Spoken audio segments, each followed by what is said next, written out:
одоо дотор чихний гаралтай толгой эргэлтүүд мэдрэлийн эмч, дотрын одоо чихний эмч, хамар хоолой эмч хоёрын оронд л яваад идэв.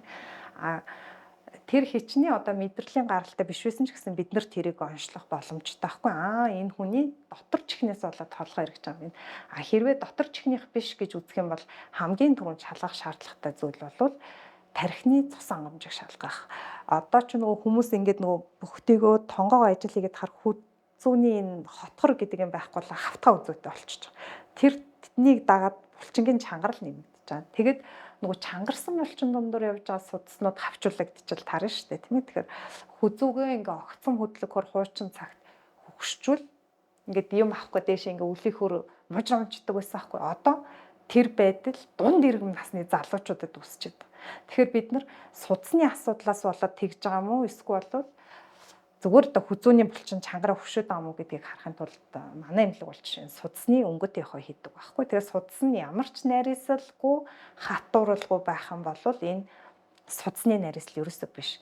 Хүмүүсийн нийтлэг буруу ойлгодог зүйл толгой эргэлээ, толгой өвдөг гингүүтэл судасны нарийсал гэж бодоод байгаа. Гэтэл тэр бол одоо нэг 10 хүн ирлээ гэхэд хоёрт нь ч юм бол байдаг шалтгаан байхгүй. Бусд нь дандаа амьдралын хэм маяг, хөдөлгөөн тий тэрнтэй л хамаатай. Огцон босонгууд нүд харанхуулаад толгой эргэ унах гээд байна гэд ихэнх нь буцаад суудаг. Үгүй бол юмнаас ингээд түшдэг тий.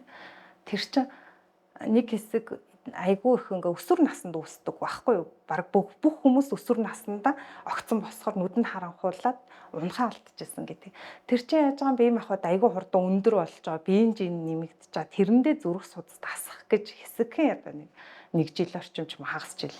Тэгэл тэрнээс хойш одоо өсөлт одоо жин интернийг тогтмол болоод эхлэхээр гайг болчихсон. Одоо дахиад бүр жоохон хүмүүс байсан ч ялгаагүй дунд иргэм насныхан одоо бүгдээрээ тийм ийм байдалд болж. Тэр чинь бид нар хотчлтын амьдрал шилжиж байхаас болж. Бид нар хөдөлгөөн их болсон.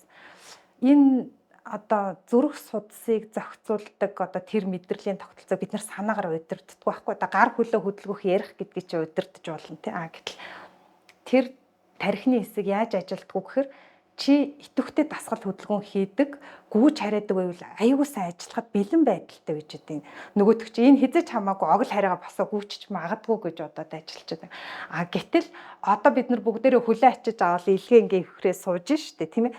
Тэгэнгүүт нөгөө тэр даралт зүрхний цогцлтыг зохицуулдаг тархины төв чинь залхуу болж эхэлж байгаа гэсэн үг. Энэ ер нь л хөдөлтгүй юм чинь би баг ажил тийм амар их ажиллах хэрэггүй гэж бодож байгаатай л адилхан байхгүй да. Тэгэл сууж байгаа л огцон босонгууд маш богино хугацааны дотор зүрхний цохилт нэмэгдэл захын судас агшиж явах хэвэл тэр нь байхгүй. Тэгэнгүүт энийг юу гэж хэлдэг вэ гэхээр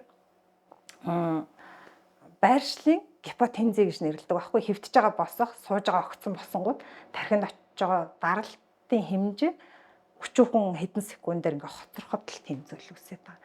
Тэгэхээр энээс хурдан салыг гэж бодож бид нар ядаж алхдаг байх хэрэгтэй.